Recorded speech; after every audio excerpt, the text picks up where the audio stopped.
Well, Tom, I'm pretty excited for this one. Me too. Yeah, it's been good. Yeah, even though there was, we'll go into it in a minute, but obviously there was a slight delay that we were supposed to record this last week, but then engineering. It ended up working out all right because we did a little catch-up episode, and it had been a while since we'd done it, so we ended up recording like an hour and a half or an hour and 45 minutes of a catch-up episode.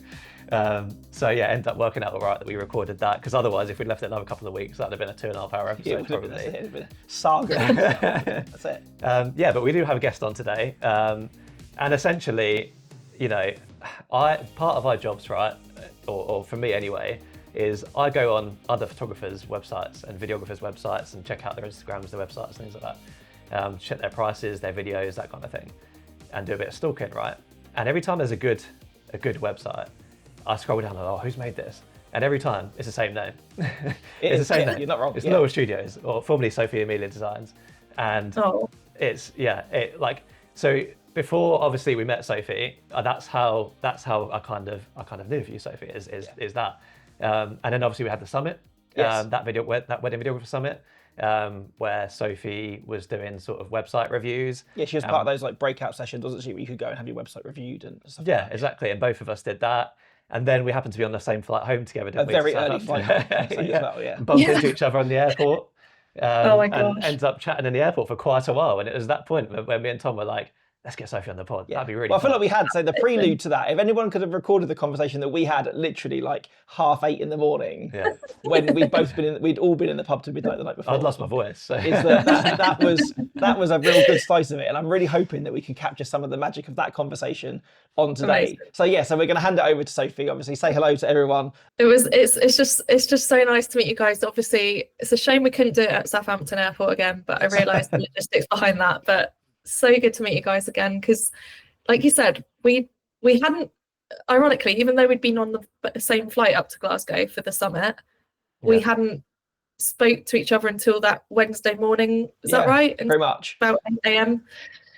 And we'd all had a really really late night the night before, and then really early start. And like you said, Chris, you lost your voice, so a bit ropey.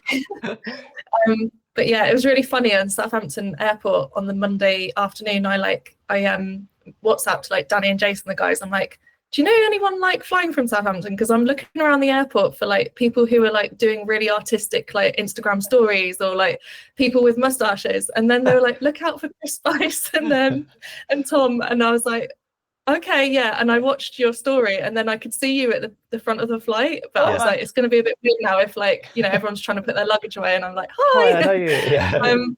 To the summit. But yeah, so it's so cool to finally meet you, and obviously being that we're all down south as well, pretty cool. Yeah. And I feel like from the summit we were the only 3 people that literally came from the south. From Southampton anyway. There was a few from Bournemouth. Becky Thompson. Oh yes, of course. Yeah, we spoke to yeah. Becky. But they flew into Edinburgh. So. Yeah, because she was fancy. She flew like a fancy flight because they were going on somewhere afterwards, weren't they? Then they flew. Well, they ended up getting a cheaper flight than us. So yeah. So did Sophie. She was on the same flight than us. Yeah, true. We sat in the same seats. 5 months in advance. Yeah, I think we booked a week 5 days in advance. Yeah. That didn't help our case at all, I don't think. But. Well, the fact that obviously we did the pod with Danny and Jace, didn't we? And then that was kind of what sealed the deal for us. It was like, we need to go to this thing, and then we only recorded with them probably 2 weeks before the summit. Yeah. So, but it's nice that these things exist, and it's for that reason, really. Is that like you don't really get to make those connections until you actually like meet someone in real life. Like it'd be weird if I reached out to you randomly. I was just like, I like your websites, and because I'm stalking other photographers and videographers. It was such a good experience, the few days, and then like it was just like eye-opening. Everyone was really, really friendly, really relaxed, really open-minded, and just, you know, like it was just so nice. Like obviously, like you and me, Tom, like not being videographers, but still getting so much out of definitely, it. Definitely, yeah, it's very much like so. Meeting people that weren't judgmental because of that. Like they weren't like, well, you're not a videographer, what are you doing here? Like people were just so nice, and everyone was in the same boat. You know, yeah, I mean, it was just so nice that there is that community happening in the UK, like that exists, especially in the wedding industry. It's such a nice industry to work in. I always say I'm sort of like floating on the outside a little bit, because while I'm not working directly with like couples, I definitely do, like the majority of the work I do is with wedding suppliers, photographers, videographers, wedding venues, and I've worked with a couple of planners this year, which has been awesome as well. So yeah, it's just nice to see the the community and that sort of support system for one another, like no matter what kind of what kind of supplier you are, that there are communities in place, and there's support you can get, advice you can get. You can still get something from a summit like that and still come away with like, oh my gosh, I'm going to change the way I do this, or like just invigorates you, doesn't it? Like it just thinks it spurs you on and makes you think, oh, I'm definitely doing what I was called to do. I'm definitely doing the right thing for my life. Like I'm in the right place, like I'm doing the right thing, like, and gives you new fresh ideas. And just meeting new people is nice, isn't it? It's just especially when you're self-employed, like we're majority of the time we're sat at our screens. If we're not, well, for you guys, you're like, you get to meet couples and shooting. For me, I am like, most of my work is at the screen, so it's nice to meet people and be like, you're a real human. It really is. And like people in our industry, I mean, with videographers, we obviously don't work with other videographers at weddings. So we see each other's work on Instagram, and we like look at each other's work, and like we sort of maybe message back and forth every now and then, but you don't really get to actually meet each other. Like I meet photographers because we work with photographers at weddings, so I probably see photographers more than I see other videographers. So it's good to meet people who are in the same boat. And like you say, like I think you're as much as part of the industry as any of us. Definitely. And you're like one of the reasons we had you on is because of that. And you're I think you're our first non-photo or video guest, aren't you? So definitely, it's you are, but because you're so integrated into our industry, and obviously being part of the summit, and having seen so many, probably videographers and photographers, by dealing with them and doing their websites and things like that, you probably have as much authority in that space as we do to talk or about even more so of anything. I mean, that was one of the things that you answered in that first piece of speech, that I wondered if that you did do websites for other people, but knowing what you said there, that mostly it is people around the wedding industry, you could argue that in terms of when it comes to website design, that you are definitely an expert, not only just in your field of website design, but in the niche of wedding photo, video planning or whatever. So you working with copy or seeing other people's things or what works for people. I think to have the fact that we're going to have this conversation today, whether there's people listening to this who just want to improve the site they've got or do want to go for a full rebuild or something like that, I think there's going to be loads in there, which is not just general web advice, which is actually kind of catered down to our needs. No, thank you. And obviously, like I thank you for that. That's really sweet. And obviously I think we all to an extent would probably have an element of imposter syndrome, being like, do I belong in this space? Is this an area I can speak to? But actually I think this year, particularly with me rebranding and stuff, and going to the summit, meeting you guys, and realizing I do have a place here, and it's really comforting to know. And obviously, like before we sort of like go deeper into the conversation, I wanted to commend you both for sticking at it with the podcast. And you're obviously people that care about, firstly, obviously you care about your couples, but you care about the industry. You want to, you care about what you do, and you want to share that knowledge, not for any sort of personal gain. You're just, you do it because you enjoy it. And I think that really comes through. Like in all the podcasts I've listened to of you guys, it's been genuinely interesting and engaging to listen to, because it's, obviously your friendship connection comes through, but I think the fact that you've found each other through this, and you've got that joint sort of commitment to upping your game, like leveling up with your business, I feel like that, I feel like your podcast definitely feels like one where you're journeying through it with your listeners, and you're more like, instead of being like, we're here and you're beneath us, you're more like, come on guys, like we're in this journey together. It very much feels like that. That's the vibe it gives off. So I want to commend you for like sticking at it with the podcast. And like 50 episodes is a fair old deal. It is, fair amount of editing. Thank you very much. Honestly, like that means a lot to hear. Yeah, and I think obviously we got really reaffirmed that. I think that was always the intention, isn't it, that we wanted. But then when we did the episode where we had people's voice notes come in, and that was something that came back, that we're relatable, we're not talking from like kind of, we're not standing in our tower preaching down to people, that we are very much on their level. That was something which came back again and again. And it was really nice to kind of, for you to say that as well, that know that that's how it is coming across. Because neither of us are those kind of people who are like, our way is the right way and that kind of thing. And like, obviously, so we'll come on the pod and we'll say, oh no, we tried this, or we did this and it didn't work. Or, last episode I spoke all about my switch to Squarespace, which I'm sure you were interested in as well, and how that's going and things like that. So like, it's always, we're an ongoing process as well. We've come a long way since starting this pod. So I think like it just goes to show that, I mean, we started it for conversational reasons, right? We never said we were going to become educators. No. But at the same time, like, it's really exciting to find something like, before off pod we were talking about the switch from Calendly to TidyCal. Just find something really helpful that's gonna that people are gonna love, and then get on and talk about it. Like the Meta Ray Bans, for example. Yeah. Like talking about those and getting behind the scenes content with those glasses, like, and spreading that kind of information so that then people can pick up on that and be excited by it. Without being, it's been fun. There's no level of intimidation or like, we've got this better than you. And I think that's where I think your humility is where it's like, it's promoting you.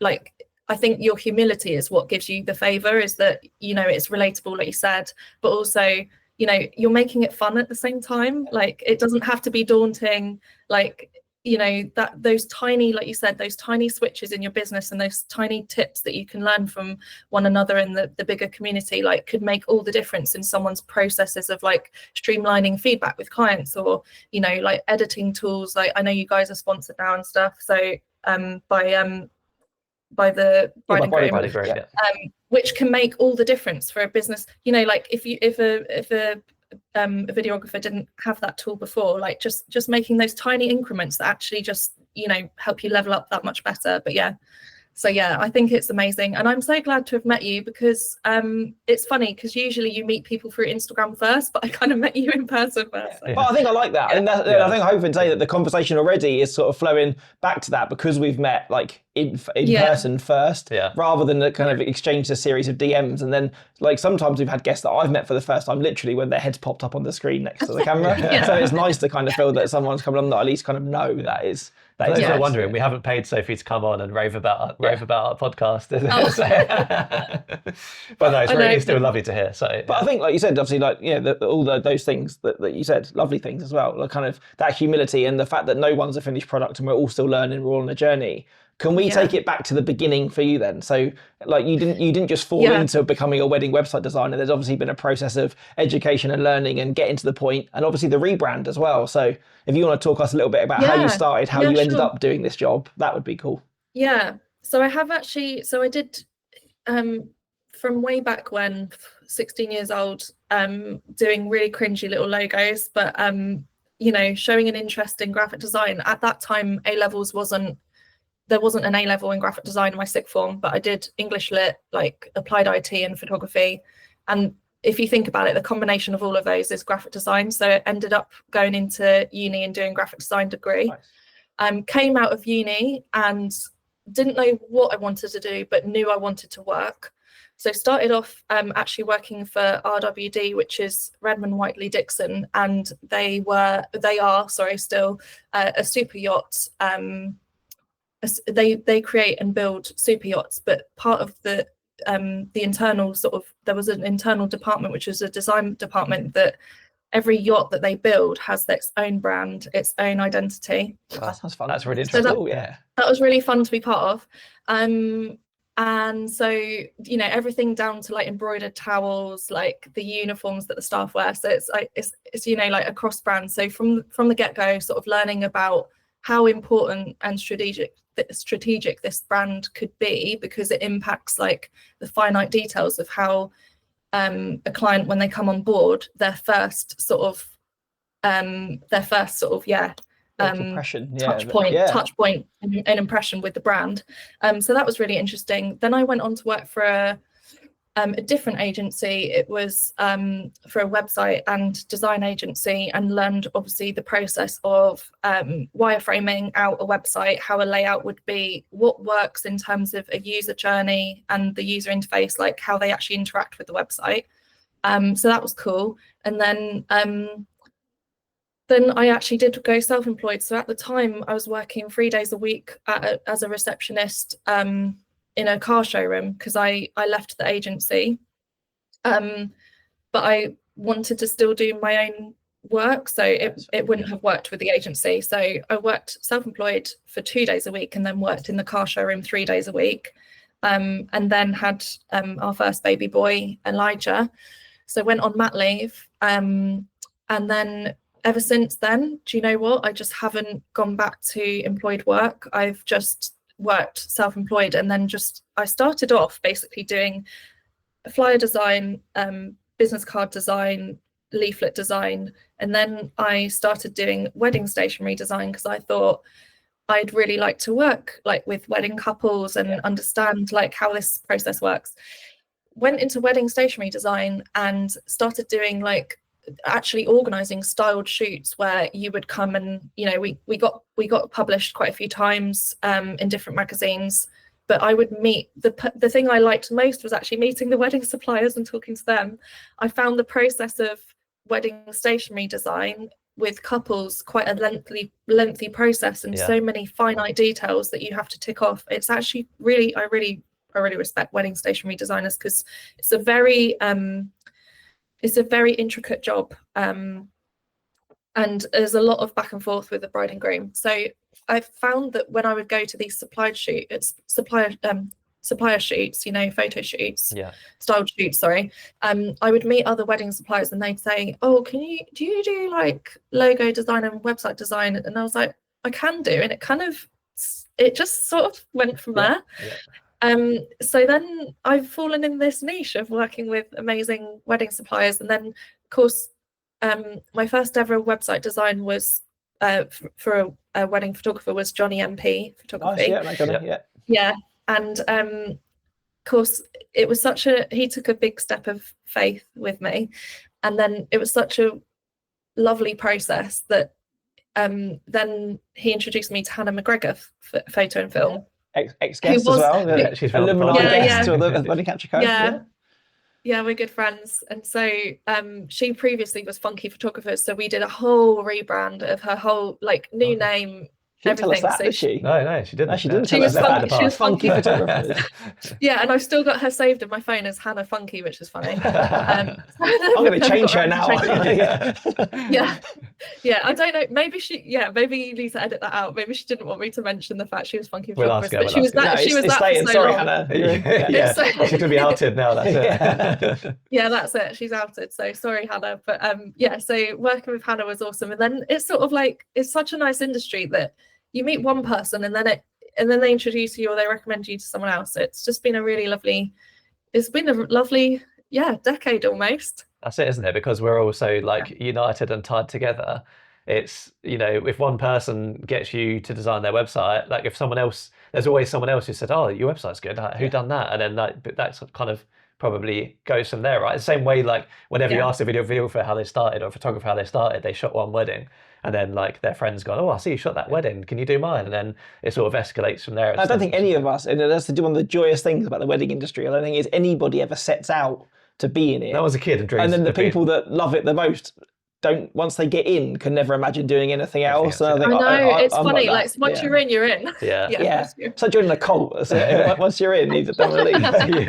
Apart from no weird initiations, Yeah, true. Well, being a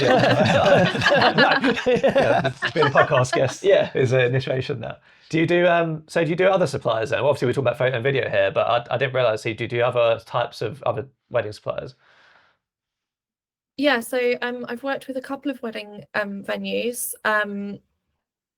I've worked with Came House, and Bellissimo Weddings. So she's they're a wedding sort of planning venue consultancy sort of I don't know what you call it, agency. They manage different wedding venues, so that was quite interesting to be part of that world where it's like, again, even though you're in the same industry, it's like there's so many different factors of considering like what a wedding venue website would entail versus a wedding photographer, videographer. You know, it becomes a bit more in depth. They've got sort of accommodation page with like, you know, a rooming list where, you know, all of the layout of the house is all kind of, you know, so there's all sorts of different intricacies there. But yeah, so, and then I've worked with an interior designer, which was really lovely. I've worked with a local electrician's company. So there have been a few things outside of the wedding industry which have been fun as well. But majority of it, I'd say like 85% of my work is within the industry. So yeah, so it's forever growing. And I also think I'm forever learning because things are changing, obviously. And so, yeah, I'm trying to keep an open mind. Obviously, you mentioned, was it Tiny Cow? Tidy Cow. Booking system. Yeah. Tidy Cow for like booking, you know, call scheduling and stuff like that. So there's all sorts of fun things that you kind of learn as you speak to people. But yeah, so that's me in a nutshell. And yeah, and I learned Showit in 2019, and Showit is the website tool that I use for all my websites. Yeah. I moved from Squarespace because I just found that it had so many limitations in terms of what I actually wanted to achieve in my mind. Yeah. It wouldn't play out. It wouldn't let me. There were just certain limitations, and plus the mobile versus the desktop. Like for instance, in Showit, you can design a completely different desktop version to a different mobile version, which is really cool to do. So the flexibility, but also yeah, so in 2019 I learned Showit, but in 2020 during lockdown I did my certification so that I could become an accredited design partner with Showit. Okay, so that's just a stamp. That really is a stamp that just says that I know what I'm doing, sort of thing. So yeah, so that was fun as well. Yeah, that makes sense. Yeah. I mean, I kind of agree with you. I didn't know Showit was a thing in 2019, to be fair. Like, it hadn't been on my radar, but I did the same thing. I went onto Squarespace to start my website back in the day and was like, this is far too limiting. But I went the kind of Wix route at first, which against all kind of people's advice on like, oh, Wix isn't great for SEO and yada yada. But like, I found it really good to start off with. It did get probably convoluted and overcomplicated after a while. And that's why I went to Showit. But I think Squarespace has definitely got better. But from your perspective, who wants the ultimate freedom to design like anything that they want, I think that Showit is probably the way forward for that, isn't it? So yeah, I think so. Obviously, again, I've been on Squarespace for a number of years now. That I was still on. Yeah, when you were on, I think it was like 7.0, wasn't it? That base kind of builder was really difficult, and you kind of had to pick a template, and then you were kind of stuck to that template site wide. Where now that they've moved over to 7.1 and the Fluid Engine and the rest of it, like you say, there's a little bit more freedom now. But still, particularly say between mobile and desktop, you can change some things that won't affect the other, but you're still quite limited. Those building blocks have still got to stay pretty much the same. Even the alignment, I'm really struggling with the alignment. Sometimes you want something center aligned on one, but then left or right on the other, and it's like it's really it's quite frustrating. And I feel like unless you're someone that, like myself, I'm not a developer. I don't know code. So that's the thing, is that I think you can get to the point with Squarespace where you're like, you just want a tiny thing changed. Without that piece of code, you're not able to change that. You know, even if it's just moving something 20 pixels up or something. I just think, because so I moved over to Showit because you actually don't need code. It's a drag and drop platform. You can introduce code if you want to just make swanky things happen. But so for the most part, so I will just preach the gospel of Showit till I die, because it's just so good. It is a platform with the ultimate freedom. Like, if you know what you're doing, you can do anything with it. I think for most people, if they're designing their own website, it might be a bit daunting to start off with. Even for me, who used Wix, and that was quite like, there was a lot of freedom in Wix. But like, moving over to Showit, I had to watch so many YouTube videos and like look at so many blogs to get started with it. But again, for someone like yourself, who like literally you start with a blank space and work your magic from there. You don't necessarily need someone to say, okay, here's your template, just change your wording and some H1s and crack on. Like, there's just so much more freedom with Showit. So I guess everyone's then getting their own kind of website rather than you starting from a template and then sort of, just like going from everyone's website looking the same, basically, because it's just from one Squarespace template. Yeah, and that was something that I wanted to ask as well, obviously, before we kind of dive down the down the Showit rabbit hole too far, is that if someone came to you to look to obviously for a new website and the rest of it, knowing that you've obviously got that experience in the stationery and branding and all of that stuff, do you offer full rebrand, or is it just website design that you offer? Like, will you still make logos for people and offer advice on branding and stuff like that? Yes, yeah, I do. I offer the full sort of service of if they want a rebrand and a website. Like this year, I've got a couple of just brands booked in.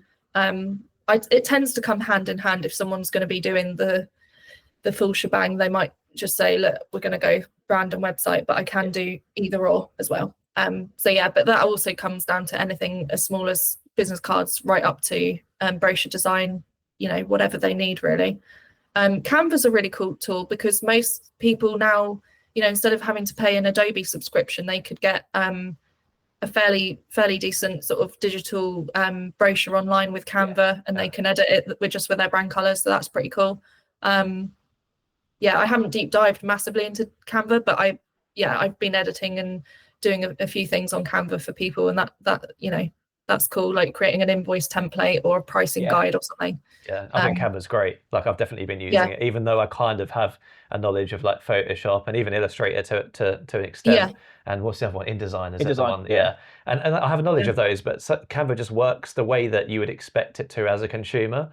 Whereas the sort of Adobe softwares, they feel like they're designed for professionals 10, 15 years ago. Yeah. Whereas I think Canva now is again, like it's a bit more there's intuitive. A lot of freedom in it. It's more intuitive. It's what you'd expect, and you can pick up your phone and do it on your phone as well. And I think it's just those, like it's the hosting element of it as well. Like I again used to do a lot of my stuff again Photoshop, InDesign, because that's kind of I did the graphic design A level, so that's kind of where I was embedded. But then but kind of stuck that way. But now that kind of people started recommending to me, use Canva, and even for little things like the fact that I could make a brochure on there, host it on there, so that when it's just a link in an email to someone. If I update the brochure, I haven't got to make sure that I reattach the updated version. It lives in Canva, and then whatever you change is live. To have that at such a low, like a high skill set for such a low entry point, it's brilliant. Yeah, and I think that's interesting that you said that because like obviously I'm guessing primarily that the people that will be listening to this will be photographers or videographers.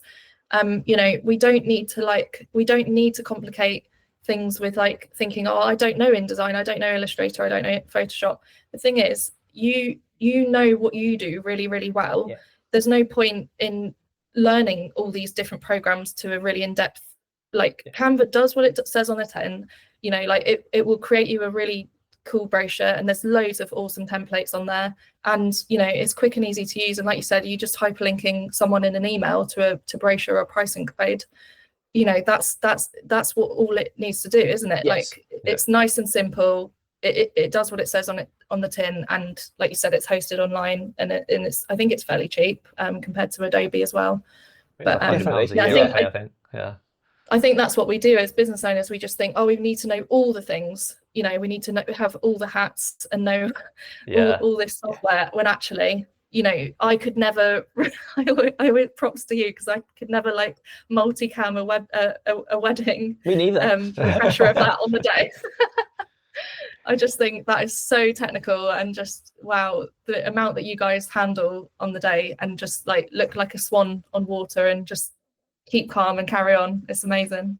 I even find that though. I think as someone does photo, watching a videographer, like throwing up tripods, miking up people, there's so many layers to what they do with video, where even on photo there's a degree of thought and kind of composition behind it. I feel like it's much more on one level than video is. I was saying that last week on Thursday, like I was literally like a swan because I was chatting to the wedding coordinator, and they were like, we're going to go do the meeting with the registrar, and then we're going to get some photos afterwards, and then you have plenty of time set up for the ceremony. I was like, that gives me about 3 minutes. She's like, yeah, plenty of time, I promise you. And I was like, do you know how long it takes me to set up a 3-camera setup for a ceremony? With one person, yeah. By the time it was done, the bride was walking to the ceremony area as I was miking people up and setting up tripods, and obviously I'm walking around, big smile on my face, looking absolutely calm, but deep down I'm like, this could go terribly wrong. Oh my gosh. The other thing as well, like people are watching, like at least like if I make a mess up at home, like it's just me and YouTube. It's not I've not got hundreds of people watching, or, you can't you can look stressed or feel it, but you definitely can't look like you're running around like tense at a wedding, because you just make everyone else feel uncomfortable. So I think that's it, and the brain space that it takes to have those skills as well, and like you touched on, Sophie, is that the fact that you're here as a web designer, I think that's something that we really want to touch on. Is whilst that me and Chris have been doing our sites ourselves and there's other stuff, is that it does take such a degree to get you to that level. And at the moment, I think standing out as an individual in a fairly busy market of wedding photo and video, to have someone to kind of to sit down and make you realize things about your identity and what you are passionate about and see that in you is sometimes quite hard to do yourself. And to outsource things to experts, you're going to get a much better experience than if you are than if you do, from speaking from experience, someone that has wasted days and hours and rushing back to my desk when I've thought of something at 10 at night to change this because someone scrolled on my website and gone, you haven't updated this. And like now I kind of think that if I was to do again, I think to get somebody in to just manage that for me, as long as I had the ability to go in and update images and stuff like that, that would definitely be somewhere that I would want to do. It's interesting that most of us feel like we have to do it all as well. Like if you said to someone, how do you start a photo and video business? Most people would say, oh, well, get on Squarespace, design your own website, get on Canva, design your own logo and all this lot. And it's like most companies, they get other people to do that for them. Department to this stuff. And this is why I found it really interesting chatting to you is that like my default would be to design my own stuff and write my own copy and get my own logo done and things like that. And like over the years, I found that even though, okay, I've do my own website still and that kind of thing, but over the years, I found that like relieving some of that pressure and, like you say, outsourcing, even though, in terms of video and photo, it might be a bit like taboo in terms of, oh, you're getting someone else to do it. But at the end of the day, like how you run a good business is generally get someone who's better at that part of the job to do it. Because if you wanted a video, like a promotional video, that, okay, maybe you could set up your phone in your room and do a quick promotional video for yourself, but that hiring a videographer is going to yield better results. But whereas like on the photo video side, most people say, oh yeah, just design my own website and can't see the value in it. And hopefully that's like, hopefully by the end of this conversation, a lot of people listening to this will know what the difference is then between just sort of winging it themselves and getting a professional to do it. Yeah, absolutely. And I think it's that confidence in knowing that it's being handled, and if you find the right person who understands what your brand tone of voice and what you want to convey, that's mega, because then it's a trust, you're building a trust sort of relationship there. But also the way that I like to want to, not just because it's all about it's not, but it's one of the reasons that attracted me to changing to that platform was I wanted my clients to have the autonomy of changing things themselves in a confident manner. Like if I knew that the design was set up in such a way that they wanted to change an image, or they wanted to edit a gallery or add a testimonial, that they would have the means in which to do so. It didn't sit morally right for me. Some designers, it's fine for them, but it didn't sit right for me that for some people, I'd had conversations with people, they're like, I don't like my WordPress website because every time I want to change a certain image, I email my designer and then I get a bill for 50 quid for just updating one image. And I was like, do you know what? That's not me. I want someone to feel confident at the point of handover when I give the website sort of to my clients. I also record show it demo videos so that they know within their specific website, this is how you change X, Y, and Z. This is how you can add more SEO if you want to. So that there are like tools in which to do so. And I record like 6 to 7 5-minute videos so that it's no longer than that. It's very easy to do. Very easy to find the information that is specific to their website.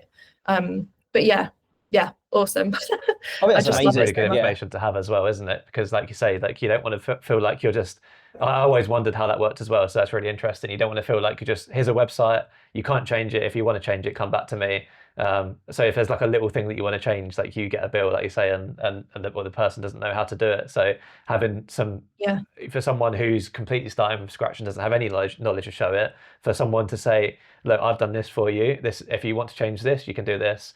And then that's like, there's so much ongoing value in something like that, isn't there? I think that's the two things that you said for me. I mean, I know when I looked early days or spoke to other people that were self-employed that had websites done, that was one of the things that put me off most about going down the design route was, that I wanted a website. If I was going to invest in a website, I wanted a site that I could grow with, so that as I was making new images monthly or year on year, I had the ability to, as my portfolio got better and grew, that I could always change that but then hearing people saying, oh, well, it's an update fee, or that you kind of hold the keys to my site, that, you know, as a creative, we like freedom, don't we? And the fact that you're mainly working with wedding suppliers, that you know our niche, that we're always making new films, we're making new images, let's say getting new testimonials, and that because we're kind of that's amazing. I think to kind of get everybody to a point that they can still have a designed quality website that then they can invest in and grow with it as their work improves, but all of the design around it stays looking sort of top notch. That's brilliant. Yeah,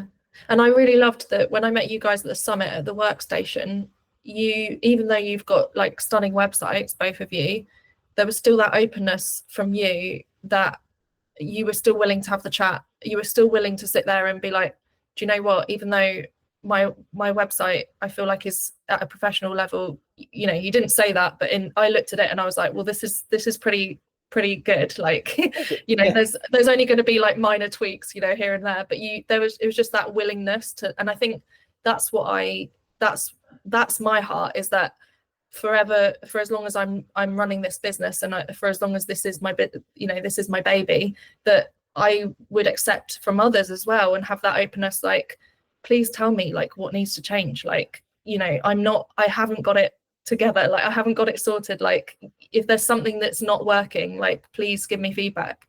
But it's just like having that openness, isn't it, to know that also with a website, it's not a final draft, it's not gone to print, it's not like the final ever edit. Like the good thing about you guys tweaking your websites, adding content, adding blogs, changing videos across, photos, whatever that might be, testimonials, Google's recognizing that in the background. Google's seeing that this is an active site, new content's being published, it sees it as a good thing, so that's good for your SEO as well. Okay, so starting at the beginning then, obviously there's a lot of, I hear talk these days about people saying, you know, why do you need a website now? I could just get on Instagram, TikTok, that kind of thing, and get most of my business from there. And I see people sometimes where I go onto their pages, their Instagram, and all you see is like a kind of like a link tree thing, but none of it goes to a website. So all they've got is their Instagram, that's their like main shop window, and then there's no kind of website, there's just links to other different like things that they've got through different websites. So what is, from the very beginning, what is like the advantage then of still having a website? So I would say there's 3 points I'm going to make on this. One of them is longevity and ownership. The second is control and flexibility. And the third is credibility and professionalism. So the first one, if we go and we speak about longevity and ownership, as we know, Instagram servers have been known to go down. Yeah. Do you remember that? I thought the world had ended. Yeah. Everyone goes on Twitter and to find out if Instagram. And then it's like, oh, okay, right. So we've got to actually talk to our husbands or wives this evening. Or do you know what I mean? You're not like doom scrolling there anymore.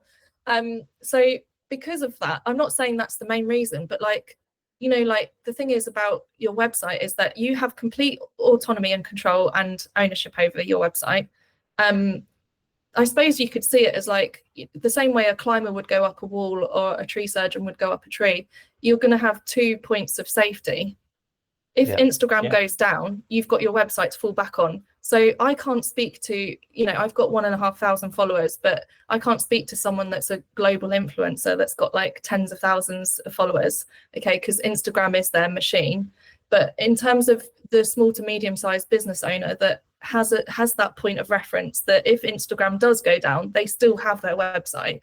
It's not like, you know, if someone's on Google, they're still able to search you and find you. Whereas if you're on Instagram, you've not got that point of reference. Also, to speak to longevity, we know that if you put a post on Instagram, it might last no more than 24 hours in someone's visibility, unless it's obviously gone viral. We know that Pinterest, it lasts longer. A Pinterest post can last up to 3 to 4 months. With Google and SEO, as long as you are pushing out content and you've got blog posts, it's kind of like a spider's web. You know, the more content you've got, the wider the reach, the wider the interaction. So, you know, people are still going to be searching you, even if you've done a blog post 6 months ago, 12 months ago about a venue that you shot at. People are still going to be able to find you today. Whereas with Instagram, you haven't got that. The next point about control and flexibility, you have the flexibility with your website to, you obviously own the content that you put up. You have the flexibility, how that's shared, in what format that's shared, and how the end user can interact with it, and obviously how you engage them with an engaging call to action or a lead magnet. With Instagram, there isn't that flexibility. You put a post out, unless you're saying link in bio, it's kind of linear in terms of the way that the person can interact with your content and actually inquire. Also, with the last point, credibility and professionalism, when it comes to your branding, I feel like there's an extra element of security when, or a professionalism, I should say, when someone sees that you actually have taken the time to invest in a website, whether you've taken the time to invest in the time yourself to do it or paid someone else, is by the by. You've still committed to that in your business and saying, I take my business seriously, I take my clients seriously enough to show that this is a platform I care about, and this is my work, this is my portfolio of work, this is what my couples have to say. It's almost like the embodiment of everything that you do in one place. So yeah, and you can showcase it how you like I said, with your branding and that. And then I just feel like there is a certain credibility that comes with, it's a bit like I guess the checker trade of you know, of the wedding industry, you know, knowing that yeah, this is a person that is in the industry, is a decent supplier, and they take their work seriously, and therefore they will take me seriously on my requests for my wedding day, which is such a big deal, you know. Other than your if you decide to have kids, and other than your children being born, it is essentially the biggest day of your life. So I just do feel like it adds that another layer of like, okay, I trust this person. It's like building trust before they've even made the point of contact with you. They've got respect. They've seen your work. They've also seen credibility from other either other suppliers that have recommended you, or other you know, couples on your website that have left really good reviews. So it's like building the trust blocks before they've made their final decision. So it's like, you know, if they had many tabs open on, because I remember this is what my husband and I used to do when we were doing wedding planning for our wedding. Okay, we were choosing a photographer, right? We've got lots of different tabs open. First of all, what do I know about that photographer before I've even chosen them? What do I love about their work? What about their website makes it stand out against the rest of them? And if your tab is an Instagram, but the other 9 of them are websites, I mean, who, you know, again, that's like, it's just weighing up the balance of, okay, I know that kind of process of elimination. I know that I really like that photographer's work, but the other 9 of them have a contact form, or the other 9 of them have, you know, testimonials on their website, and blog posts that can support my wedding planning journey, like, you know, valuable content that your couples will engage with. So yeah, sorry if that's a really long-winded way of explaining it's really well said, honestly. And on the subject of control and that kind of thing, like, it brings me back to what's happening in the USA with TikTok. Well, this is it, and how like all these influencers who are like really big on TikTok now, and they don't have other platforms, and then Trump suddenly says, oh, TikTok's gonna be banned in the US, and there was this massive rush of, please go follow me on Instagram, please follow me on YouTube Shorts, oh my god, and they're all just suddenly, their world's collapsing because they'd relied so much on one company to keep their main source of income and their following alive. Whereas, like you say, your website, other than like the host or whatever, which, you know, normally pretty reliable, you have something that's there and it's yours. You have control over whether it gets taken down or that kind of thing, or, you know. And I think it might sound like a weird analogy, but before school this morning, our boys were watching a video on a tree surgeon going up a tree, and they were talking about how you would always have 2 points of safety contact. So if one's if one fails, then you've got the one to fall back on. And I think that's actually a really good analogy to sort of take into the business sort of world of things, where like you said, if Instagram fails, or TikTok servers go down, or if it's banned in your country, thank God we don't have Trump as our president, but that you have something to fall back on. And like you And say, I think it's not it's a necessarily good just a process. backup option. It's something that Yeah, represents you more so as a brand and as a Yeah. person, and absolutely. it shows, and you do have a lot more respect, I think, for people um, that appear to have made an investment in their business. Even when Yeah, a couple will tell me, "Oh, we're working with this photographer," the first thing I do is go on their website, and then like yeah, there is an element of if I don't know them, there's an element of judgment in terms of like, oh, the website looks like it hasn't been updated in 15 years. Yeah. Does that mean they're going to be like an old school photographer who's yeah, probably like bored of their job and yeah, that kind of thing? Or if it's someone who's like got a fresh new website with like brand new branding photos and a cool looking logo, I'm gonna be like, this person means business. They care a lot about what they do and Yeah. they've made the investment. yeah, So instantly, like that's like a respect that chimes up for me, let alone a couple who doesn't necessarily know what to look for. Yeah, and I had this really recently. That I always try and be as helpful as I can to my couples, and I often say to them when they book in, if you need any recommendations for other suppliers and stuff like that, let me know. yeah. And I had one come Great. back and go, I'm really struggling to find hair and makeup people in your area. She lived out of town and was getting married nearer me, so I said, Yeah, and it really surprised me the amount of hair and makeup, particularly that yeah, they have a booking app so you can book your appointment with them,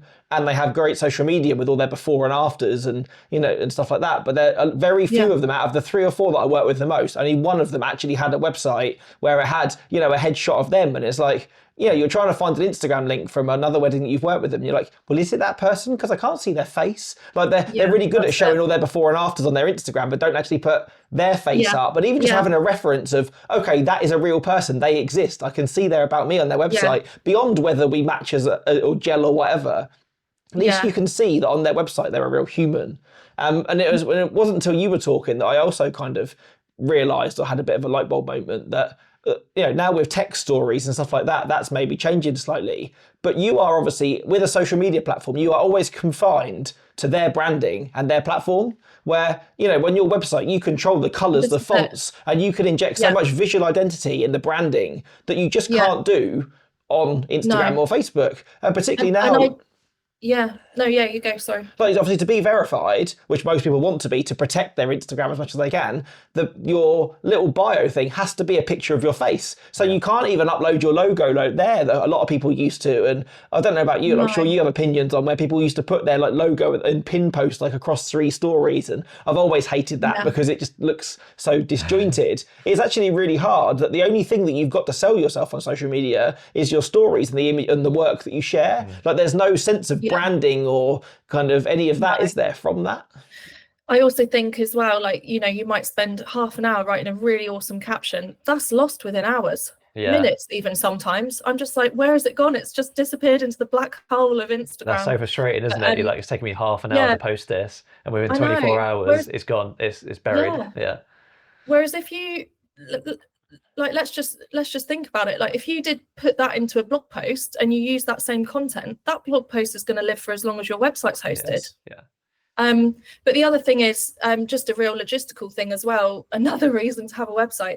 I'm sure she won't mind me using it as an example, but I built a website and it was on Squarespace because it's an e-commerce website, for a candle maker last autumn. So previous to that, I asked her, because I go right back to the bare bones of how do you run your business currently. She was having loads of orders coming in, and she was using Instagram DM, which is fine, writing down the order and taking sort of postal giving out her bank details so that they could transfer her the money. And then obviously she was dealing with Royal Mail, but everything was manual. What's your address? Everything.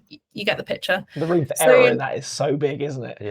Yeah. So I'm just like, right, how much of this is taking out of your time?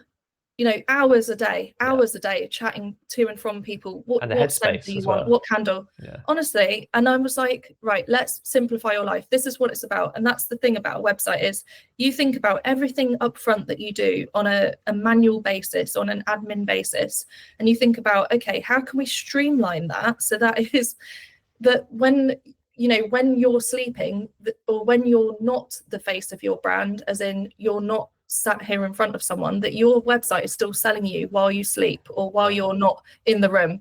Like that's what it should be doing. It should be working for you. So not the opposite, where you're working for you to try and prove yourself and try and get your brand tone of voice across a DM. So true. Yeah. So that's another Yeah, reason definitely. to have a It's huge. website, is that Yeah, like, that will do that for you 24/7.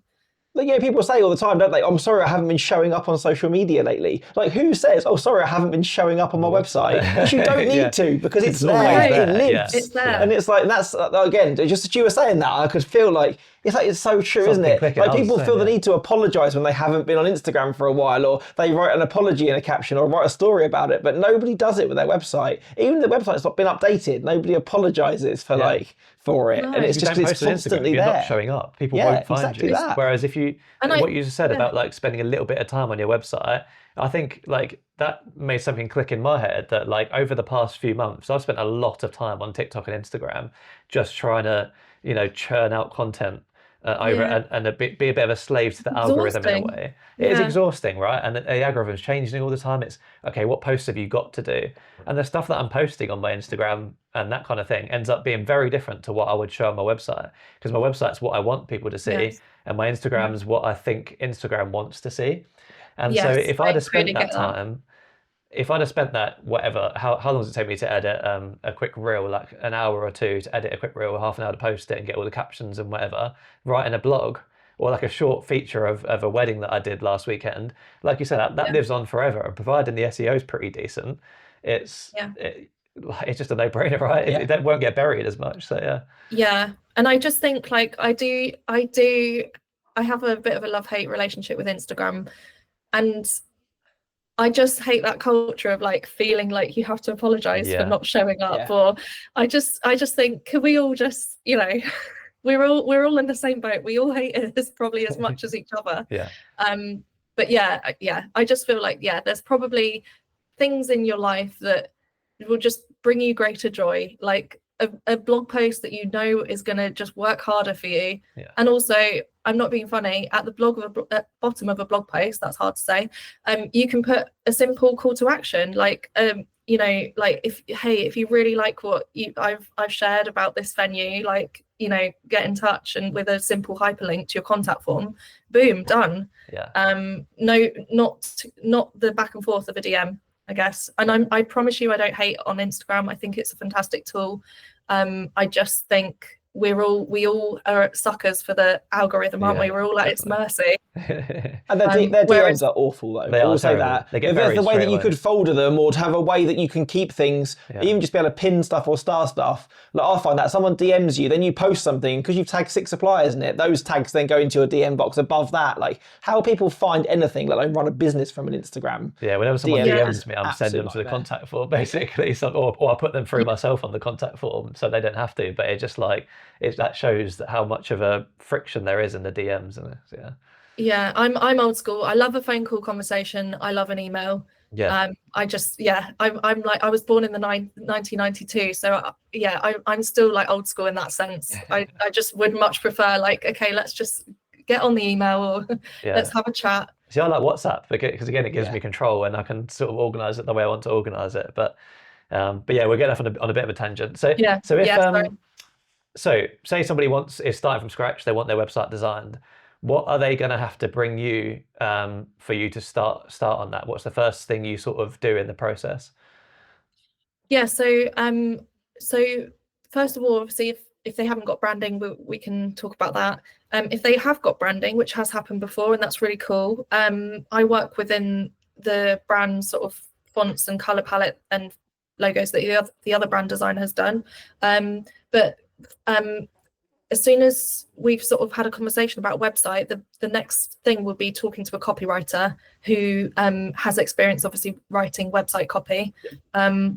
Because the way I like to work is, having the copy ready before I start designing. It's amazing how much the copy inspires the design. Just there might be certain phrases or words where I'm like, actually, that would look really cool in that title, or in formatted in a certain way in that font.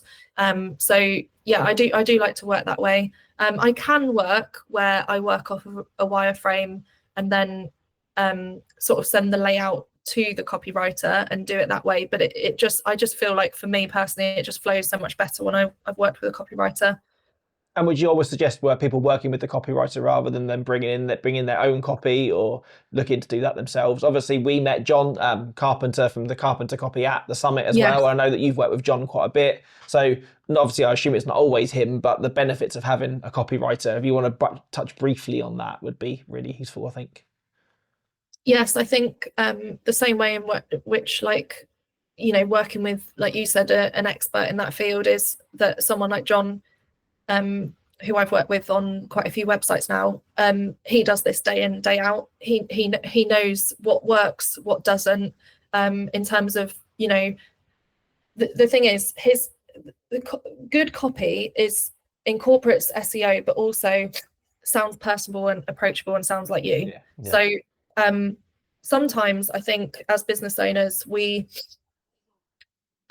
I'm going to sneeze. No, I'm not. Right. We know that inner workings of our business, but it's very hard to then take a sort of bird's eye view on that and work with someone that can actually sort of discern your tone of voice, your brand tone of voice, because it's hard to be like, well, what is my brand tone of voice? So yeah, working with a copywriter is fantastic, just because there'll be key search terms that they work into the copy. There'll be things that they pick on about a conversation they've had with you, and then be able to determine, okay, that's really valuable information to convey to your prospective couples. And also the whole setting you apart from everyone else, you know. Yeah, there's so much. Oh, sorry, it's there. We got there in the end. We got there. We made it. There we are. It's out. I knew it was coming.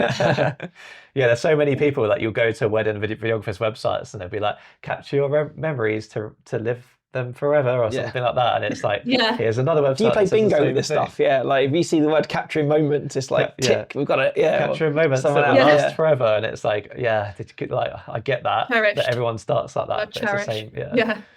Yeah, cherished. Yeah, I think that's it. People just go kind of, again, if you're not a copywriter though, you guys kind of go, oh, I need another word for this, and just go to synonyms or whatever, and you end up using words that don't really mean anything in the end, just because that's what you think is good. And I know that that's one of the traps that I've fallen into so much, is that because, particularly in the wedding industry or working with photo and video, is we're all visual people. You know, I very much work in what things look like, and I can tell that those colours work together with that, because that's kind of, it's still loosely in our field of expertise. But when it comes down to actually writing something which describes what you do, which sounds professional, sounds like you, but doesn't sound generic or actually makes sense, or is asking questions, and it's great for us. There's so many layers to that, and it's so many skills that are beyond photo and video. Yeah, definitely. I don't even write stuff down anymore. I just take a picture of it if I need to copy something, because it's just how I work. That even to be able to sit and write a paragraph, let alone write a paragraph about yourself, that just seems something which is like, nope, most of us don't have the ability. And when you try, you sound robotic, or you go, oh, I'm going to write something for SEO, and it ends up, oh, I'm a Hampshire wedding photographer from Southampton, Hampshire. I film a lot of weddings in Hampshire. Like, it ends up just being ridiculous. You would never say in real life. Yeah. Or also everybody else is saying it. So when that couple land on your website and they see the same phrases and the same thing, they go, oh, I have a unique standpoint. It's like, well, so do the other 7 people that I've looked at. It's like, tell me actually what you do. Like, that's the joy of it, isn't it? I think also, like, speaking to, obviously, if we just touch on AI, obviously there is a place for AI. I wouldn't advise AI actually writing your website copy, just because you can't. The thing is, you can prompt AI, but in terms of the person, I kind of liken it to like a self-checkout scenario versus a personal approach. Like, you are gonna get an end result, but is it the end result that's the best for you? Like, you know, there's just such a different there's just such a difference when you work with another human that understands not only your business in this current time, but also where you want it to be. For instance, I rebranded this year myself, so I can speak to this. I was in a place where I was kind of a little bit disillusioned with Sophie Media Designs. I didn't really have a vision for its growth or where I wanted it to be, but I knew, for instance, that a name change would be the right thing. I knew that I just wanted to separate myself from having my name in the brand. And also I know that I want to, in the next 2 to 3 years, be a bit more of a boutique agency. So, you know, take on someone else to work with, that kind of thing. You can't tell AI what you can prompt it, but AI won't have an insight into like your vision for your business, or you know, who you want to reach. You know, if you're shifting your target audience, it will only kind of rehash kind of what you put in. Yeah, you only know what's in your head, don't you? Like, you know what those plans are, but to try and spill that out, it'd be so much longer to tell AI all of that just to write you a concise thing, that it's easier to go straight to a human. And I think it's something that you said when we were talking about social media, is that, like we've said, you can spend half an hour writing something or putting a post out that will be over. So get AI to write your Insta captions, because they're going to be such short-lived anyway. Absolutely. But something which is legacy, like your website, that's where you spend the time and the money to actually get someone who knows how to write something to write it. I think with AI is what I tend to use it for, is because I don't consider myself very good at like writing in the way that I'll articulate in writing, is that I'll write something myself, put it through ChatGPT, say like clean this up like for me. Then if it spits out something that maybe is a bit too much or a bit too different, then I'll change it again. So I'll write it myself, almost get ChatGPT to clean it up, and then put it back in the website, and then sort of adapt it a little bit. So you're using it as an editor rather than a creator. Yeah, it's an editor. And that's, I think that's what it should be, is like, it shouldn't be the thing that spits out your whole copy or your whole design for your website. It should be something that looks at something you've already got.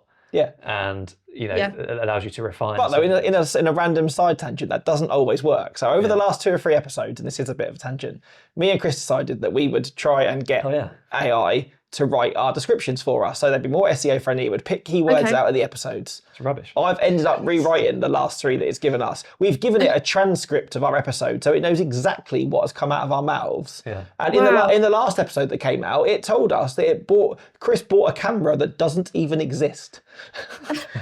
What was it? It came up that it says that Chris has bought a Canon R5C2. Now, I have no idea what a Canon R5C2 is, and as far as I know, one doesn't actually exist. But apparently, according to this AI thing that listened to our episode, that is what Chris bought. And then like it would come up with like time stamps, wouldn't it? We'd get it to do time stamps. And this has worked previously in videos for me before, but it just came up with like random things that weren't even in the episode, like getting ghosted by clients, ? And it's like, we didn't talk about that last episode. Have you just taken like the word wedding podcast and just made up some topics and put in the description? And at one point it called you Torn. Yeah, it called me Torn. Yeah, apparently, Which is actually, I think you pointed that out for us in the description. Oh yeah. Again, nuts. So we've abandoned ChatGPT for the podcast, and we're going back to my copy instead for those. Back to the pen and paper. Essentially, so someone comes to you with either their brand or an idea of what they want. Do you then jump on a call, have a chat with them about it, and go from there? Yeah, I like to get to know people. I like that, because the thing is that the better I can get to know someone, the more in depth I can go with the design and understand kind of what they want. So yeah, we hop on a call and then make a plan for sort of timelines and go from there, really.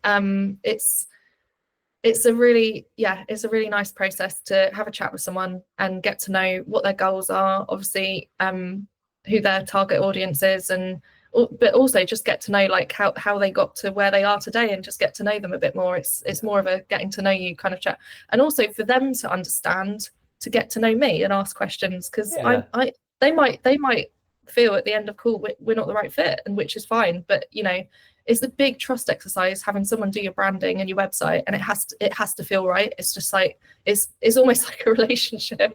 So the similarities, if it doesn't feel right, it's good. Yeah, definitely. The similarities between what you do and what we do, that's very much how we approach our couples, isn't it? That's the reason that I have calls, definitely. To get to know them, and so they get to know you, so they can trust you with something that's quite big in their lives, right? And I guess it's the same with you. Like, if you're going to be the person who's creating their vision and bringing their like personality to the screen, then it's no good if you don't know who they are or what they're about. So. Have you turned people away? People always ask me this as well when I'm on calls with them. Yeah. Is there anyone that you've had a call with and gone, I don't think that I can work with you, or I can design a site for you? You haven't got to name names. You don't have to say why. No, I won't name names. I've had a very, very strange, I mean, John Carpenter knows this because I was WhatsApping him last night about it. I had a very strange inquiry last night, so it hasn't got to the point of a call. I have had someone call me up about 8 months ago asking me to create them a website because they're a nudist cleaner. Okay. So they go around to people's houses, That's and why they you clean messaged Sophie about Chris. Yeah, you tell me. Yeah. and I was like, I'm Spice really cleaning. sorry.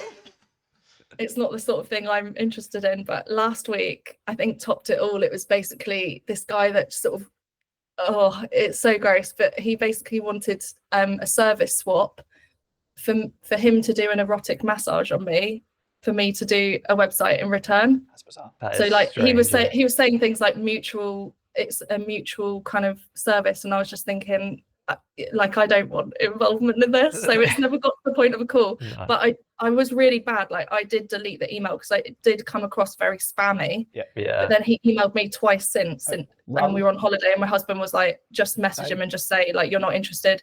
But I just was like, oh, I hope I'm like, that's the second like freaky one that I've had, but sadly it was just so not aligned. I think it does happen. And again, we've said this in the past a couple of times. Me and Chris sat here, male photographers and videographers don't get these, but I hear stories from female photographer friends that there is a guy that pops up every now and then and does the rounds and inquires them and would like to book them for certain types of photo shoots. And again, these sorts of things happen, but it's only ever female photographers that he messages. Sadly, I think I'd quite like him to message me. I wonder if it's the same guy. Yeah. When we get off the podcast, I'll just see if it's the same guy. But so it's a shame that happens. But because of the nature of the email, it just looks so spammy. So I was like, no. But no, I haven't. I haven't actually had that where I've not felt like we're a good fit. That's good. Yeah, I think when you get on a call, you kind of get a sense for someone, and you're like, yeah, I would really like to work with you. And 9 times out of 10, that will be the case. So I've been very blessed, I'd like to say, in that sense of working with people that I feel. And actually, just to add to the whole point of branding and website, having made the investment myself this year of working with a copywriter, and obviously I did my own website design, but going through that process of rebranding, renaming the business and everything, I felt like I was now sort of how many years am I into the business? 9 years. Really, like when I first did my website, I just got it up and I was like, okay, it is what it is. I'm a designer, but my website design is not about me. This time around, so much more focused. I know who I want to work with. I know the types of people I enjoy working with. Here's my portfolio. And I feel like the more you go on in business, the more, you do have a sense of this is the space I'm in and this is who I like to work with. And then hopefully you just attract that. So you can only hope for the best. You have to know who you are, don't you, really? Well, I mean, we've done a couple of like branding workshops and like, the main thing, like theme throughout them really was knowing who you are before you think about your branding, because you need to think about who you are as a person, how you're going to show up on the day in terms of your attitudes, what you love, like what do you love doing, how do you like to film or photograph, what the sort of couples you want to work with, what your couples hobbies and their interests and their loves and things like that, and all of that.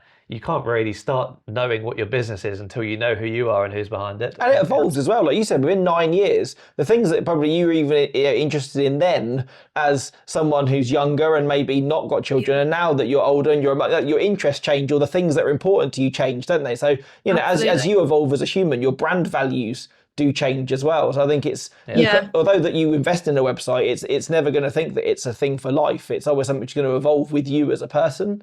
But also, like you were saying, to invest in it ultimately, and I say the same about photographers that have terrible headshots of themselves or videos that do that, is that if you're a web designer, you surely need to have a banging website yourself, don't you? Otherwise it's you can make brilliant things for other people, but that still needs to come back to lead by example. Exactly that. And I was at the point, and I think it's fair to say, like I was at the point this year with Sophie Mealy Designs where I just cringed every time I looked at it, and I thought, no, I can't do this because I'm preaching, I'm talking the talk but not walking the walk. And I thought, and I need to go through this process myself to actually feel proud of sharing, feel confident sharing my own website, because otherwise, I can't keep talking about that and not do it myself. But So once you get someone on the call, they pull the trigger. So how long does the project take? Once you get them booked in. So a template customization, because I sell my own templates, in which case people can either DIY them where they buy the template and then do it themselves, or they can pay me to do it.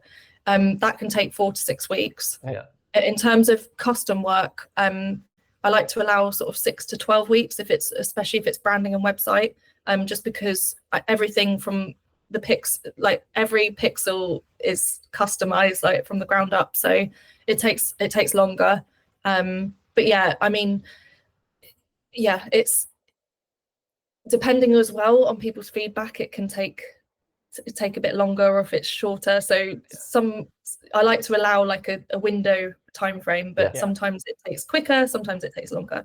Of course, it's going to be like how long is a piece of string. Like when someone asks me, how long does it take for you to deliver a wedding film? Like in certain seasons it might be 4 weeks, and certain seasons it might be 4 months. So I know it's a strange question, but it's obviously something that, I mean, we've never dealt with before. So it'd be like it's just interesting to know like whether, is it like a year-long process where you come out at the end of it with a new website, or is it a few weeks and you get something to have a look at. So I think that's like a good starting point. Yeah, and also kind of another thing which I get, and the only thing that I can probably liken it to as a photographer is when I design an album for a couple, I kind of give them 2 rounds of changes before I go, like, this is the one, rather than you going on forever. Can you just do this? Can you just do that? Do you have something similar where once you present, say, like a first draft of the website, they'll give you a list of amendments and changes, and how long is that, or how many kind of rounds of amendments? Because I imagine some people that would go on forever going, can we just do this? Can we just do that? Or I've just shot another wedding in the meantime. Can we just do this? Like. Yeah, I mean, I do have to set boundaries on it, because otherwise it's just like it can go on and on. But I offer sort of 4 rounds of amendments. Okay. I think, there is a little bit of like push and pull. So if things like, for instance, I say sort of like if images need adjusting, rather than me spending hours going back and forth, what I do is I can put images there, and then I record them the demo, and then I say, look, before you publish your live site, you might want to spend the weekend just adjusting your own images, because otherwise we might be on this back and forth for quite a while. And then obviously once they're happy with the image choices, then I put in the meta descriptions and stuff, because there are SEO settings within Showit that you can do that. Yeah, of course. So when you when we obviously come to the summit and you did a review of our website and that kind of thing, the review came through, and it was like a system that you'd use to like pick out certain parts of the website. Yeah, that thing was great. And leave comments on. I was really, really impressed by that. I love that. Do you use that in your process at all? Yeah, so the app is called markup.io. That's the domain name, and sorry, that's the URL. And I use that with all of my projects. It's just been the most invaluable tool, because obviously previous to that, it was if I think back to my days with sort of Hannah McGregor, funky photographer, she's gonna have a giggle at this. It was sort of, I look back on our emails and it was sort of like bullet points and then a screenshot, bullet points and a screenshot. So that's really time consuming. So now with Markup, it's so fantastic for designers and agencies. I mean, also you can load actually films into that. And clients can leave feedback at certain timestamps in the film. Okay, so like frame.io, a lot of videographers will use frame.io, and that's pretty similar. Like you can play the film and then you can tap certain parts of the film and leave a comment on that kind of thing. So that's cool. Yeah, that might be a similar thing.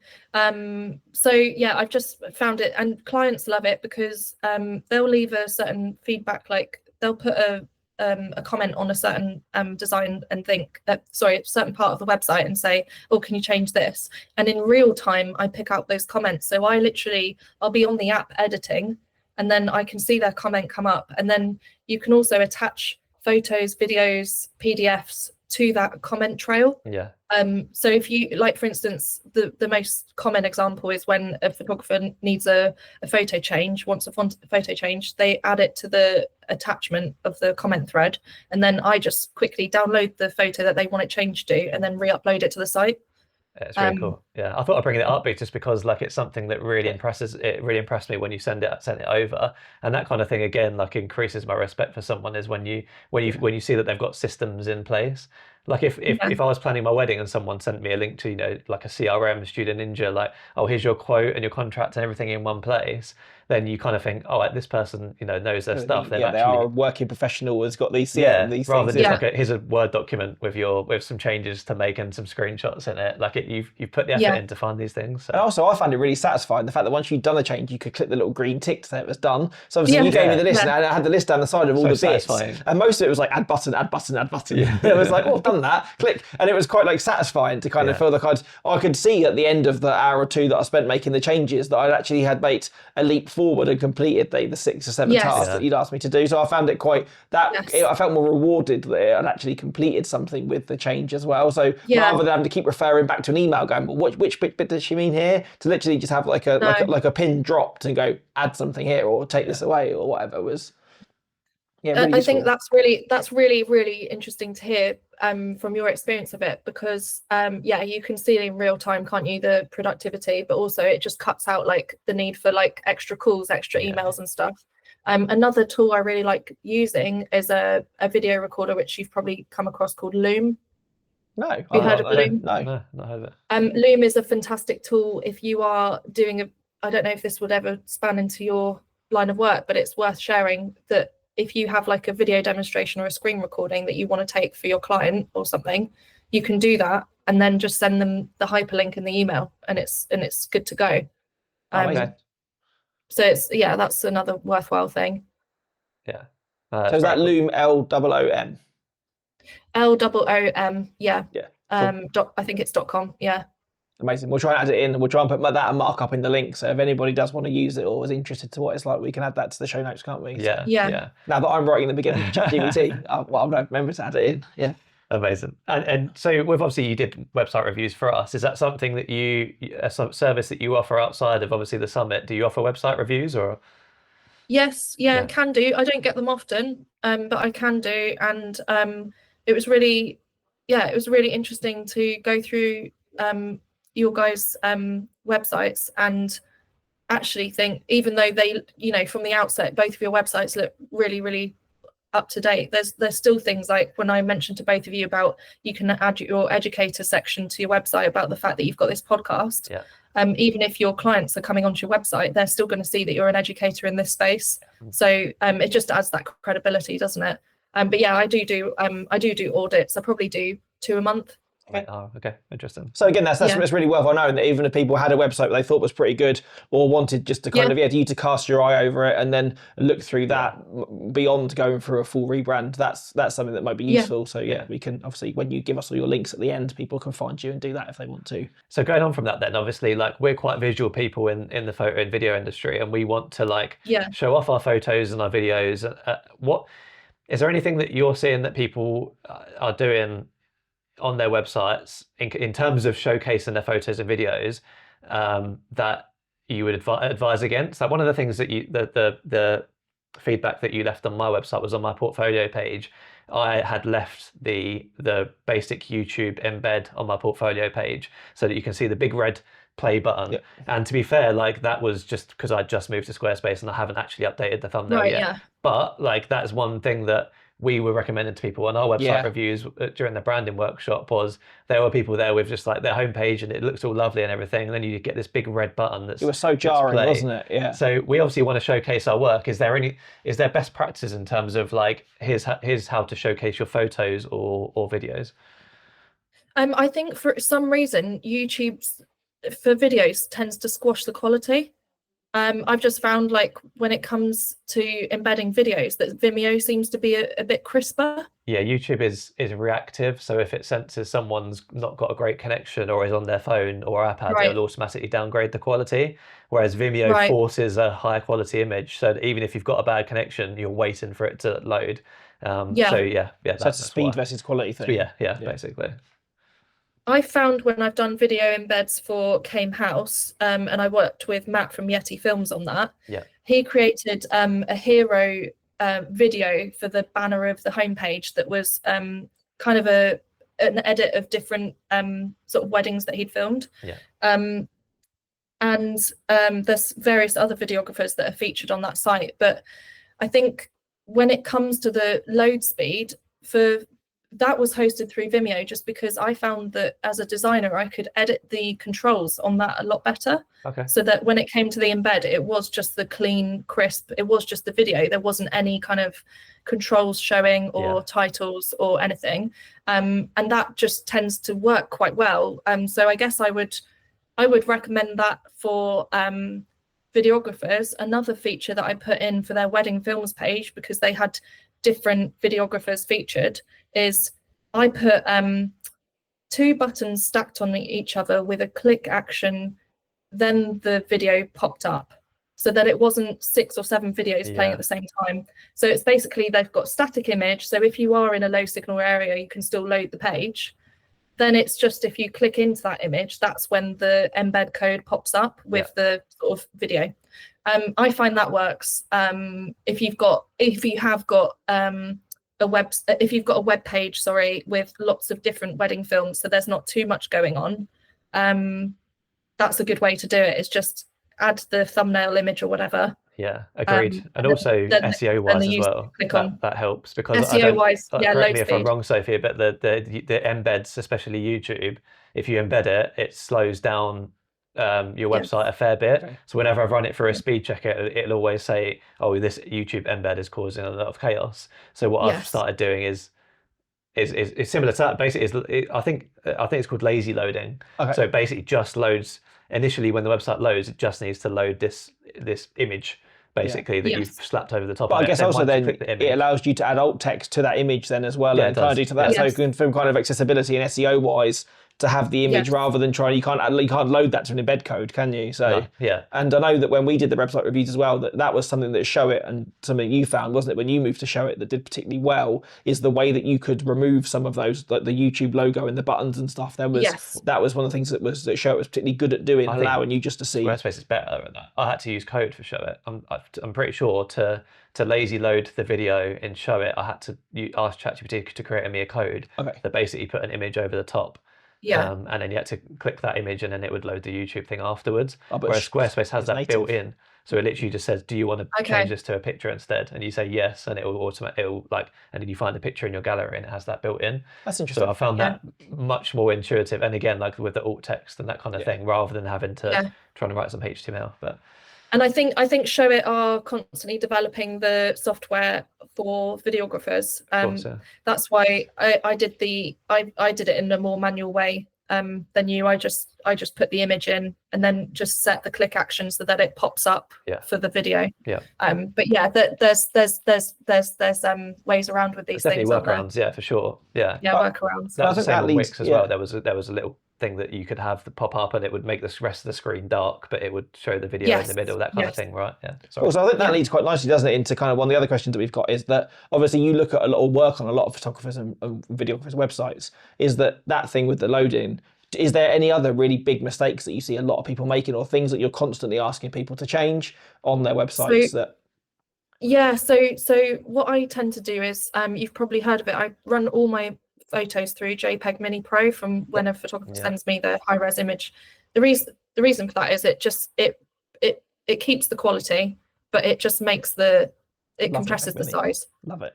I use it for all of my stuff. Even before I upload it to online galleries, I run it through JPEG Mini, and one of the best subscriptions I ever got. Definitely. I haven't got it. I use the like tiny JPEG or whatever, just like JPEG the online one. Change your life. And you let you upload 20 at a time. So Oh right, JPEG Mini Pro. I think you just pay a set fee and then you've got it for life. Oh really? Okay. So well worth doing. So but that's one thing to optimize images. If people weren't aware of that tool, that's really good. Even if you're one really cool thing I only realized last week, you've probably known this for ages, Tom, is that you can just drag and drop a whole an actual folder in there. Because I found that, because a lot of the other apps you have to open the folder, select all the images and do it. But I found with JPEG Mini, you just dump the folder in and it knows what's within the folder. And it does it for you straight away, which is really, really handy. That's really cool. Would you say there's specific in terms of like when you're thinking about photos and putting them on your website? Would you say you aim for a specific file size? Yeah, so I would say the wider edge to be no more than 1200 pixels. Okay. Just so that you don't really want images that are over 1 meg a photo. They should be all sort of under 1 megabyte. And then the other really cool tool that I would encourage people is that, again, I don't know if you guys already know this, but if you're uploading loads and loads of images, saying you've got a blog post about a certain venue, like a Clockwork Barn or somewhere like that, you can rename a whole stack of images the same way through a MacBook. Oh, can you? I use Photo Mechanic to do mine, but I didn't know you could do it built into Mac. That's really useful. Yeah, so you select all, and then you click, once they're all selected, you go File and then Rename, and then you can choose a sequence, you just create the search term and put that at the beginning of the photos. Yeah. Oh, that must be a fairly new addition, is it? I don't know. That was one of the things that I really loved when I got Photo Mechanic, like back in the day, so that you could do that. So that, again, when I write blog posts now, the same as what I do is set the the actual kind of name of the venue, then my name, and then press sequence and hit it, and it changes them to 1, 2, 3, 4, 5. Yeah, it'll do that now. It'll do it native in app. Yeah, and you can just put in what you want, and then it will say, do you want 1, 2, 3, 4 or whatever, and it'll just put -1, -2, -3. And again, there's people out there that are manually having to type in those things or copy and pasting it across and adding numbers. Yeah. Even just that alone is going to be a big game changer, isn't it? Yeah. Yeah. Yeah. There's no limit to how many you can change at one point. You just select how many files you want to rename, go to File, hit Rename, and then you can just put it at the beginning of the file name or the end of the file name. And it can be like a key search term, like you said. Like if you're trying to get venue specific sort of weddings booked, it's just such a fantastic tool. So I rename them all, put them through JPEG Mini Pro, and then I would upload them to the site. And I would encourage anyone that's blogging to do the same. So if you've got 50 images, you might want to switch it up and switch 25, rename 25 according to the venue, and then 25 according to the type of photographer you are and the areas you cover. Just so there's a little bit of Exactly. But yeah, it's fantastic for SEO. That's really because I guess I use Google Image Search quite a lot to kind of, because again, visual person, I like to kind of see things. Yeah. Where again, obviously, then if you are front loading that term into your images, it might be then that even if Google's seeing that blog, if there's not many other photographers or videographers that are sharing images from that wedding, that if you typed in, I don't know, for example, like you used the word Clock Barn a minute ago, Clock Barn wedding, and then your image comes up as in number 3 or 4 in the image search from that blog post, and it links through, that the image is doing the work for you as well as in finding that blog post as well as the SEO of the page. So is that would you say that the image title is just as important as like the alt text on it? I would say so. I would say so. The image title is, if you think about it, it's for your key search terms, like what people are searching for. The alt text is you describing the image to a visually impaired user. Yeah, that's a good point.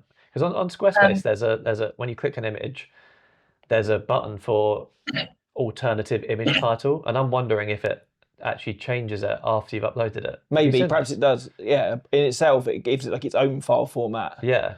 I've not found that because I tried to test this, because obviously Squarespace is pretty good that you can't right-click save images off people's websites. Okay. But if you tried to look at stuff or save stuff back out of it, it's still got the file name that you put it in with. But whether it does kind of create like an alien or a pseudonym for it, I don't know. Yeah. I'm really interested in how that works, because it seems like the way they make it out seems like you can upload an image with any title and then just like change the name. Unless it's the other way around, because obviously in Squarespace you have an asset gallery, don't you? Yeah. Where if you renamed, I don't know, like Megan and Steve's wedding to just Clock Barn wedding photographer, and then you couldn't find it, if you set the alt tag to what the couple were called, and you wanted to try and find that image to use it in the site. So it's only for your purposes. That's what I'm wondering. Yeah, don't quote me on that, but I wonder if that's how it works, because I do that sometimes. I've uploaded a lot of stuff to be SEO friendly in the names, but then I know what the couple are called, and I'm trying to find the image to use it in my portfolio, and I can't because I've uploaded it as the venue or as Hampshire wedding photographer number 4 or whatever. And it's hard, isn't it? Got it. So video is mainly sort of hosting, and then obviously like speed up your website, having some sort of like either link to the video that pops up or something to cover it up, like a thumbnail to cover it up. For photo, you want to be naming your photos for SEO purposes, and you want to be compressing them with something like tiny JPEG Mini. Yeah. Amazing. Nice. And also just another handy tool if people were interested in getting their own site audited.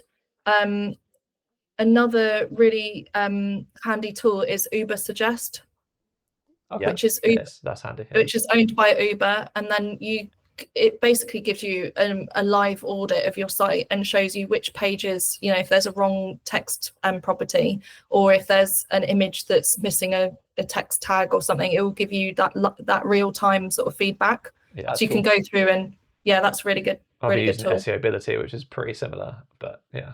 I'm gonna give it a go. I've not heard of Uber Suggest, so yeah, I'm gonna give that a run. Yeah, another one is SEMrush, SEM I've heard of that. Rush. Yeah. That's another That's good one. similar to SEO, yeah. I've not used that yet, but yeah. So yeah, so obviously you've given us so much information already there. I think there's so much in there to kind of, I don't want to overwhelm people too much or keep you for ages longer, but to start to bring this to a close then, if people were sat there in front of their website and wanted to make some changes today, what do you think there's kind of 3 easy wins that people could go away, open their website designer now and do now that would make a big difference?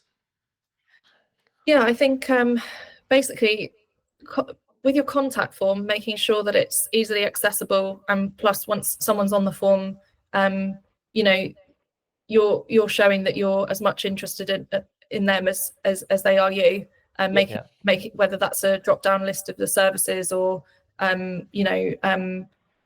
just like tell us about your wedding, bit about your wedding, that sort of thing, and show that you're interested in that. Easy navigation. So I would say we talked about obviously having a secure point, like 2 points of reference as a safety net. I think even if you've got a main navigation at the top of your page, always make sure that at the bottom footer of your page that those links the links in your footer are linked to the respective pages on your site, because it's a reminder when people get to the bottom of the page that, click through to that, and you want to keep them on your site.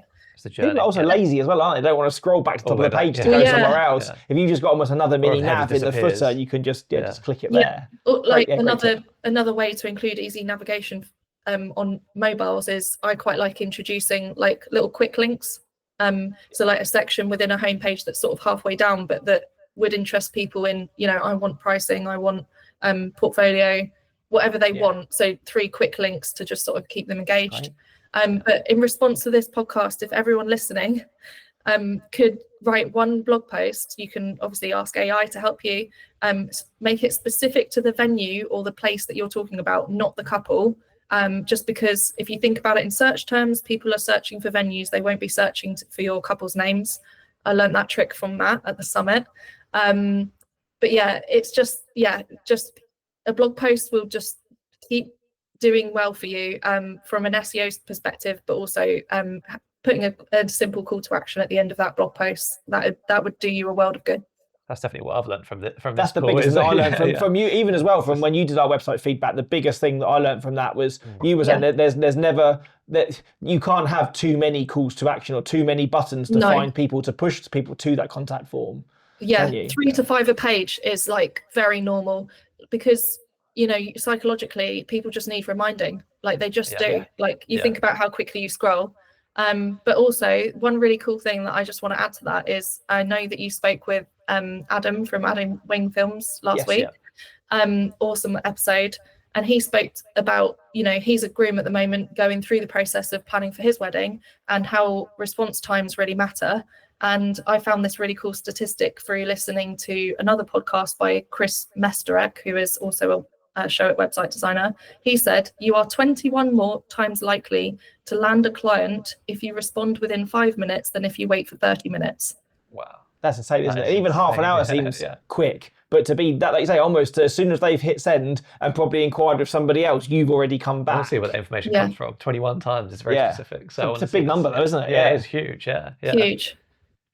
That's a good place to leave. Also, I think that was 5, not 3. So over delivering. So yet again, like well done. Yeah. I think we've learned so much from this. I want to go home and definitely. I almost don't want to publish it now. I've said that before. I just want to keep all the secret sauce for myself. Yeah. So before we get into allow you to plug your stuff, let you plug your stuff, we ask the same guests every question, which we started asking people, and that is, what is your go-to meal deal? It's got to be tuna sweet corn. Oh yeah, nice. Outlet choice, healthy choice. With it's got to be with those baked crisps. Those ready salted baked ones. Yes, love the baked. They're good. 30% less fat, whatever it is. And then a drink would be like an innocent smoothie or something like that. Oh, it's the ultimate healthy trifecta there. That's it. Innocent smoothie, tuna sandwich. That's it. I could never whip out the tuna sweet corn on a train though. It's just like the fishy smell. I don't know. There's always So, someone yeah. that wants to whop out the egg and cress on a flight, though, isn't there? Oh, yeah, Always. yeah. Oh, the Like egg and cress. It's No. good. It's the perfect balance between like healthy but relatively low calorie, but you're not going quite to the fruit pot yet. So Yeah. I think- Yeah. It's a good choice. Fun fact, I don't know why this has just popped into my brain, but as we were on that flight to Glasgow, the woman I was sat behind had a prawn sandwich, but with prawn crisps. She was putting the prawn crisps in the prawn sandwich, and I was like, Wow. surely this is a prawn overload. Yeah, that's it. Better. It's had too much, and also fish on the flight that's questionable. Like Fish on the flight, fish on a no. train, fish on a flight, just not. Yeah, It's not good. If you're that person, don't do it. That's good video there. I like that.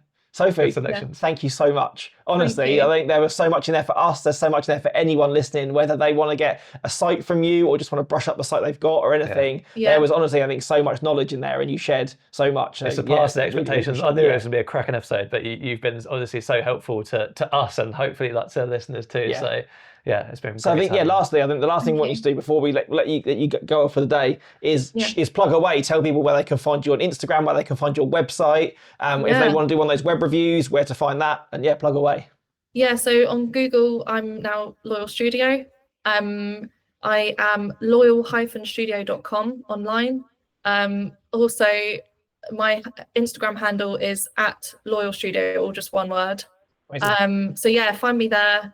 Ask questions. Like I said, I'm happy to sort of, if you want to reach out and do a website audit, that's fine. Or if you just want a really quick audit done online, Ubersuggest or SEMrush for your SEO. And yeah, get in touch if you need any handy tools. Or I've learned loads from you guys as well. I'm definitely going to figure out Tidy Cow, and get it done. Again, if you need help with us or anyone else wants to look at Tidy Cow, get it done. It's really, really good. Really good tool. We've been gatekeeping that one for a little while, and we weren't going to share it on here, but next episode you'll be sponsored by Tidy Cow. That'd be the dream. That'd be good. To be fair, I've already given my money now. It's a one-off payment, so I'm not sure there's much in it for us. But we can share that knowledge with other people. We will. But thanks again, Sophie. Again, it was a pleasure to meet you at the summit, and that's led us to today, which has just been just as great. And hopefully, I think we can easily have you on again in the future and do another. We had long more questions here episodes. that we've gone unanswered, but we've kept you far too long. So thank you so much, guys. It's been a blast. No worries at all. Well, thanks for watching. Thanks for listening. See you next one.